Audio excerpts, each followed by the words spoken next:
बिस्मिल्लाहिर्रहमानिर्रहीम जी अस्सलाम वालेकुम। आज का हमारा टॉपिक है इक्वेशंस ऑफ कंटिन्यूटी। तो इक्वेशंस ऑफ कंटिन्यूटी बहुत इंपॉर्टेंट टॉपिक है एग्जाम ऑफ के व्यू के हिसाब से। ये एग्जाम में बार बार आ चुका है, ठीक है। तो ये बहुत आसान टॉपिक है, मैं समझाने की कोशिश करूंगा, आपने समझने की कोशिश करनी है। तो सबसे पहले हम एक एग्जाम्पल देखते हैं। हमने देखा होगा कि हम क्या करते हैं कि छोटे होते थे तो क्या करते थे, पैप को पकड़कर पौधों को पानी देते थे। तो जब आप पौधों को पानी देते थे तो आप क्या करते थे, जब आप आपके पास सामने उसका एरिया होता था पैप का, तो जब वो आप एरिया कम कर देते थे तो आपका वाटर बहुत ज्यादा स्पीड से बाहर आता था, ठीक है। जब ये आप अपना थंब उस पर रख लेते थे तो आपका वाटर बहुत ज्यादा स्पीड से बाहर आता था, लेकिन जब आप अपना थंब उठा लेते थे तो वाटर की स्पीड कम हो जाती थी। यानी हमने इससे क्या सीखा, हमने इससे ये सीखा कि जिस तरह आपका क्रॉस सेक्शन एरिया कम होगा, अगर आपका क्रॉस सेक्शन एरिया कम होगा स्पीड ज्यादा होगी, अगर आपका क्रॉस सेक्शन एरिया बढ़ जाएगा तो आपके पास स्पीड क्या होगी, कम होगी। क्रॉस सेक्शन एरिया कम होगा स्पीड बढ़ जाएगी, यानी दोनों का रिलेशन इनवर्सली प्रोपोर्शनली है, ठीक है। बात समझ में आ गई, ठीक है। तो वही हम एग्जाम्पल को देखते हुए इसको समझेंगे। तो हमने क्या देखा, हमने एक बात देखी कि आपका जो एरिया है ना, एरिया वो इनवर्सली प्रोपोर्शनली है किसके, वेलोसिटी से। अगर आप वेलोसिटी इंक्रीज करना चाहते हैं तो एरिया कम होगा, एरिया कम रखना चाहते हैं तो वेलोसिटी में इंक्रीज आएगा, यानी दोनों का इनवर्स रिलेशन है। तो जब आप क्या करेंगे, ए यहाँ पर लगा लेंगे, यहाँ पर 1/v आ जाएगा, ए इधर आ जाएगा, साथ आपके v आ जाएगा, यहाँ पर कांस्टेंट आ जाएगा, यहाँ पर भी कांस्टेंट आ जाएगा, ठीक है। तो इसका मतलब क्या हुआ कि आपका प्रोडक्ट एरिया एंड वेलोसिटी का कांस्टेंट रहेगा, ठीक है। कांस्टेंट का मतलब ये है कि आप एरिया बढ़ाएंगे वेलोसिटी कम हो जाएगी, वेलोसिटी बढ़ाएंगे एरिया कम हो जाएगा, यानी दोनों कांस्टेंट रहेंगे। एक चीज के बढ़ाने से दूसरी कम हो जाएगी, दूसरे के बढ़ाने से पहली ज्यादा हो जाएगी, ठीक है, पहली कम हो जाएगी। तो हम चलते हैं डेफिनेशन की तरफ। डेफिनेशन क्या है, कहता है कि फॉर एन आइडियल फ्लूइड। अब आइडियल फ्लूइड क्या होता है, आइडियल फ्लूइड आपके पास ऐसा फ्लूइड होता है जिसकी 3-4 खसूसियात होती हैं, नॉन विस्कस हो, इनकम्प्रेसिबल हो, लाइमर फ्लो हो और इररोटेशनल हो। जिसके पास ये चारों खसूसियात होंगी वो हमारे पास कौन सा फ्लो होगा, लाइमर फ्लो, आपके पास आइडियल फ्लूइड होगा, ठीक है। तो क्या कहता है कि for an ideal fluid the product of the cross section area of the pipe, cross section area of the pipe and the fluid speed और fluid speed at any time along the pipe is a constant. किसी भी time आपकी ये दोनों चीजें constant रहेंगी। अब इस बात का क्या मतलब है, मान लीजिए ये हमने एक पाइप का क्रॉस सेक्शन एरिया लिया, एक पाइप का एक पीस ले लिया है, उसका कुछ ना कुछ एरिया यहाँ पर A1 है, यहाँ पर उसका एरिया A2 है, यहाँ पर उसकी वेलोसिटी V1 है, यहाँ पर उसकी वेलोसिटी V2 है, यहाँ पर उसका मास M1 है, यहाँ पर उसका मास M2 है, यहाँ पर उसने डिस्टेंस कवर किया यहाँ से लेकर यहाँ तक AX1 है, यहाँ पर उसने डिस्टेंस कवर किया वो हमारे पास AX2 है।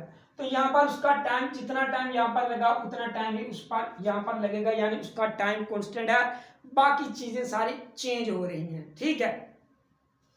तो हमने क्या देखा कि वो ये हमें कहता है कि जितना आपके पास एरिया और वेलोसिटी जितना यहाँ पर होगा इतना ही यहाँ पर होगा, जितना बॉटम पर होगा वहां ही अपवर्ड यहाँ पर होगा। तो ये दोनों का क्या होगा, ये दोनों कांस्टेंट रहेंगे, जितनी उसकी यहाँ पर वैल्यू होगी उतनी वहां पर होगी, यानी दोनों चीजों की क्या है, कांस्टेंट है। अगर यहाँ पर 5 है तो वहां पर भी 5 है, यहाँ पर 10 है तो वहां पर भी 10 है, दोनों की वैल्यू कांस्टेंट है। अब फिर एक बार डेफिनेशन पढ़ते हैं, वो क्या कहता है, कहता है कि फॉर एन आइडियल फ्लूइड के लिए the product of the cross section area of the pipe, pipe का area and the fluid speed और स्पीड फ्लूइड की एट एनी टाइम किसी भी वक्फे पर अलोंग द पाइप, पाइप में इज अ कांस्टेंट होगी।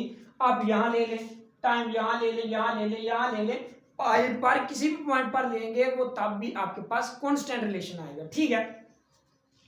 तो अब हमने यहाँ पर क्या देखा है कि हम यहाँ पर कंजर्वेशन ऑफ मास इस्तेमाल करेंगे, लॉ ऑफ कंजर्वेशन ऑफ मास, क्योंकि यहाँ पर भी हमारा मास है, यहाँ पर भी मास है, फ्लूइड हमारा एक मास ही है ना। तो law of conservation of mass क्या कहता है, वो कहता है कि आपका mass can neither be created not distorted. एक शेप जो भी आपका मास है ना उसको खत्म किया जा सकता है ना तबाह किया जा सकता है, एक शेप से दूसरी शेप में चला जाता है। तो जो मास आपका यहाँ पर था, बॉटम पर था, वही मास आपका टॉप पर होगा, जितना मास यहाँ पर था उतना मास ही वहां पर होगा, मास आपका ना तबाह हुआ ना बना हुआ, ठीक है। तो हमने देखा कि आपका जो चेंज इन मास यहाँ पर था, वही चेंज इन मास यहाँ पर होगा। यानी जितना आपका मास यहाँ पर होगा उतना आपका मास m2 वहां पर भी होगा। ठीक है, तो हम इसमें कुछ फार्मूले इस्तेमाल करेंगे। ये फार्मूले हमने पहले पढ़े हुए हैं, तो इसमें थोड़ी सी मॉडिफिकेशन करेंगे। ठीक है, ये वाले भी हमने कहा कि डेंसिटी आपकी मास पर यूनिट वॉल्यूम होती है। यहाँ पर हमने चेंज लगा दिया, आपकी डेंसिटी क्या उधर चली जाएगी, वॉल्यूम आपका इधर आ जाएगा और डेंसिटी दोनों का प्रोडक्ट हो जाएगा और यहाँ पर हमें मास हासिल हो जाएगा। दूसरा हमने कहा कि वॉल्यूम आपका होता है लेंथ विड्थ मल्टीप्लाई हाइट। तो यहाँ पर हम ये कह देंगे कि आपका वॉल्यूम होता है, आप लेंथ और विड्थ को मल्टीप्लाई करें आपके पास एरिया आ जाता है ना। तो हम यहाँ कहेंगे कि आपका चेंज इन वॉल्यूम एरिया और चेंज इन एक्स आपके पास जो डिस्टेंस है, जो हाइट है, यहाँ से लेकर यहाँ तक जो फ्लूइड बहा उसने कुछ ना कुछ हाइट ही कवर की ना, यहाँ से लेकर यहाँ तक उसकी हाइट ही बनती है ना, उसका डिस्टेंस ही बनता है ना, तो उसको हम कंसीडर कर लेते होते हैं कि वो हमारे पास हाइट है। तीसरा हमने फार्मूला पढ़ा कि डिस्टेंस का हमारे पास होता है v क्रॉस t। तो यहाँ पर हमारे पास डिस्टेंस क्या है, यहाँ पर हमारे पास डिस्टेंस ये वाला है चेंज इन x। तो हम कह दें कि वो मल्टीप्लाई किसका होगा, वेलोसिटी और टाइम का आपके पास बराबर आ जाएगा, वेलोसिटी आ जाएगी मल्टीप्लाई चेंज इन टाइम आ जाएगा। ठीक है, तो ये हमने फार्मूलों में थोड़ी सी मॉडिफिकेशन की है। ठीक है, तो हमने देखा कि आपका चेंज इन मास और चेंज इन मास, जो मास यहाँ पर है उतना ही मास वहां पर है, दोनों सेम है। हम वैल्यू पुट करेंगे तो हमारे पास जी इसकी वैल्यू क्या है, वो हमारे पास है रो 1 कह लेंगे, चेंज इन वॉल्यूम 1 कह लेंगे, इस तरह रो 2 कह लेंगे, चेंज इन वॉल्यूम v2 कह लेंगे। ठीक है, अब हमारे पास आ जाता है कि आपका चेंज इन वॉल्यूम किसके बराबर होता है। तो नीचे लिखा हुआ है कि आपके पास रो 1 आ जाएगा, चेंज इन वॉल्यूम आपके पास आ जाएगा a1 आ जाएगा, चेंज इन x1 आ जाएगा। इसी तरह आपका रो 2 आ जाएगा, a2 आ जाएगा, चेंज इन x2 आ जाएगा। ठीक है, अब हमने देखा कि आपका जो चेंज इन x है वो इसके बराबर है, इसकी वैल्यू पुट करें हमारे पास ये 1 आ जाएगा, a1 आ जाएगा, वो हमारे पास v cross change in t है, ये हमारे पास रो आ जाएगा, a2 आ जाएगा, आपके पास v2 आ जाएगा, चेंज इन क्रॉस t आ जाएगा, यहाँ v1 है वहाँ t आ जाएगा। हमने देखा कि दोनों में टाइम कांस्टेंट है, ये टाइम इसके साथ कैंसिल हो गया, पीछे हमारे बचा चेंज इन रो आ जाएगा, a1 आ जाएगा, आपके पास आ जाएगा v1 आ जाएगा। इस तरह यहाँ पर रो 2 आ जाएगा, चेंज इन 2 आ जाएगा, v2 आ जाएगा। ठीक है, तो हमने देखा कि हम यहाँ पर कौन सा फ्लूइड ले रहे हैं, हम इनकम्प्रेसिबल फ्लूइड ले रहे हैं। इसका मतलब उसकी डेंसिटी क्या रहेगी, कांस्टेंट रहेगी, जितनी डेंसिटी उसकी यहाँ पर होगी उतनी डेंसिटी उसकी वहाँ पर होगी। मतलब आपकी डेंसिटी 1 और डेंसिटी 2 ये दोनों क्या है, डेंसिटी के बराबर है। तो हम लिखेंगे कि डेंसिटी आ गई a1 आ गया, v1 आ गया, इस तरह आपकी डेंसिटी 2 आ गई, a2 आ गया, v2 आ गया। ठीक है, ये डेंसिटी कांस्टेंट है, डेंसिटी 1 इसके बराबर है, डेंसिटी 2 इसके बराबर है, तो ये इसके साथ कैंसिल हो गया, आपका a1 v1 के बराबर आ गया, a2 v2 के बराबर आ गया।